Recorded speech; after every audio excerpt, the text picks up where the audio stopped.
আসসালামু আলাইকুম। তনুজা কুকিং স্টাইলে সবাইকে অনেক অনেক শুভেচ্ছা জানাচ্ছি। যে কোনো ইন্ডিয়ান রেস্টুরেন্টে গেলে পনিরের এই রেসিপিটা আপনারা অবশ্যই পাবেন। ইভেন দেশের বাইরেও এটা ইকুয়ালি পপুলার। তাই ঘরোয়া উপকরণ দিয়ে একদম রেস্টুরেন্টের মতো রেসিপিটা কিভাবে বানাবেন সেটাই আজকে এই ভিডিওতে আপনাদের করে দেখাবো। সাথে অবশ্যই থাকবে অনেক tips and tricks. By the way, আমি তনুজা, আপনারা দেখছেন তনুজা কুকিং স্টাইল। আর আজকে আমাদের রেসিপি পনির বাটার মশলা। তাহলে পনির বাটার মশলা বানানোর জন্য সবার প্রথম 500 গ্রাম পনির নিয়েছি, সেটাকে কেটে নেব।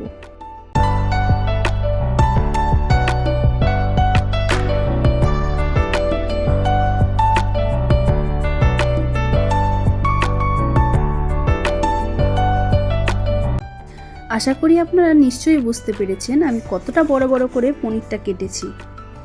এবার জলের মধ্যে সবগুলো পনির দিয়ে একটু ধুয়ে নেব।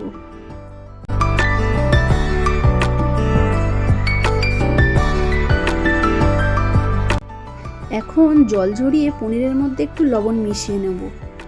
তারপর পনিরগুলো ভাজার জন্য একটা কড়াইতে সাদা তেল দিয়ে একে একে সব পনিরগুলো দিয়ে হালকা করে একটু ভেজে নেব।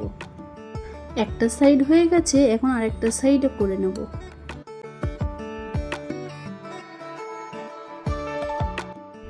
দেখুন কত সুন্দর ভাজা হয়ে গেছে, এখন তুলে নেব। তারপর গ্রেভিটা তৈরি করার জন্য এখানে নিয়ে নিয়েছি 3টে মিডিয়াম সাইজের পেঁয়াজ। পেঁয়াজটাকে কেটে নিয়েছি ঠিক এইভাবে। ঝালের জন্য নিয়েছি 3টে কাঁচা লঙ্কা। 4 থেকে 5টা টমেটোকে ঠিক এইভাবে কেটে নিয়েছি। সঙ্গে কিছু গোটা রসুন ও 20 থেকে 25টা কাজু বাদাম নিয়ে নিয়েছি। আলাদা করে আর তেল দেব না, যে তেলে পনিরটা ভেজেছিলাম ওই তেলের মধ্যেই কেটে রাখা পেঁয়াজগুলো দিয়ে তারপর গ্যাসের ফ্লেমটা মিডিয়াম টু হাই করে পেঁয়াজটাকে ভেজে নেব।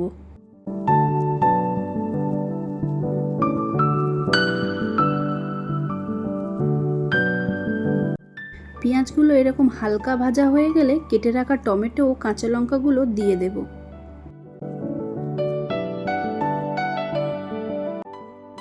একটু নেড়ে নিয়ে গোটা রসুন ও কাজু বাদামগুলো দিয়ে সবগুলোকে মিলিয়ে মিশিয়ে একটু ভেজে নেব।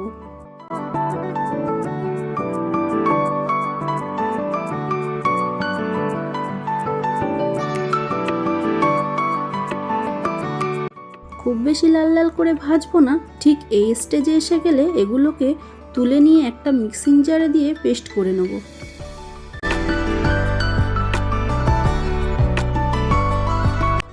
এখন ওই কড়াইয়ের মধ্যেই আরও একটু সাদা তেল ও 2 চামচ বাটা দিয়ে 4 থেকে 5টা এলাচ, 5 থেকে 6টা লবঙ্গ আর 1 টুকরো দালচিনি দিয়ে দেব।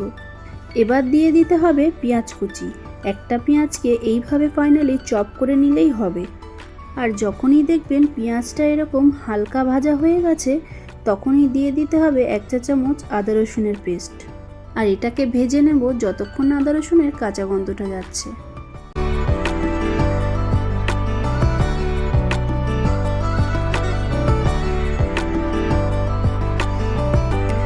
ঠিক এই স্টেজেই আসলেই আগে থেকে যে গ্রেভিটা বানিয়ে রেখেছিলাম সেটাকে দিয়ে দেব।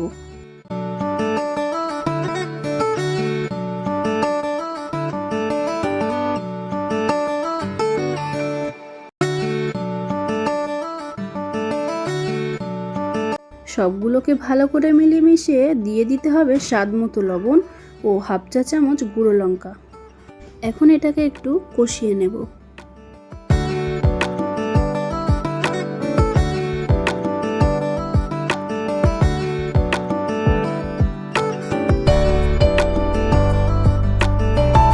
তারপর টেস্টটা আরও একটু বাড়ানোর জন্য দিয়ে দিচ্ছি দুধ।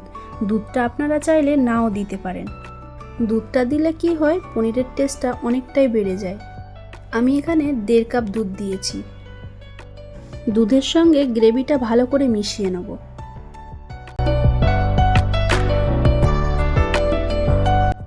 গ্রেভিটা আস্তে আস্তে ফুটতে শুরু করেছে। এখন আগে থেকে ভেজে রাখা পনিরগুলো দিয়ে দেব। আর এই সময় অবশ্যই গ্যাসের ফ্লেমটা লোতে রাখবেন, নইলে জ্বলে যাওয়ার সম্ভাবনা থাকতে পারে। এবার পনিরটাকে গ্রেভিটার সঙ্গে একটু ভালো করে মিশিয়ে নেব। আর সাথে লাগবে 1 চা চামচ চিনি, যেটা টমেটোর টক ভাবটা ব্যালেন্স করতে সাহায্য করবে। এবার গ্যাসের ফ্লেমটা মিডিয়াম টু হাই করে 3 থেকে 4 মিনিট ভালো করে পনিরটার সঙ্গে গ্রেভিটা ফুটিয়ে নিতে হবে। আমি আপনাদের গ্যারান্টি দিয়ে বলছি, এর টেস্টটা একদম রেস্টুরেন্টের মতো হবে। তাই রিকোয়েস্ট রইল একবার হলেও রেসিপিটা ট্রাই করার।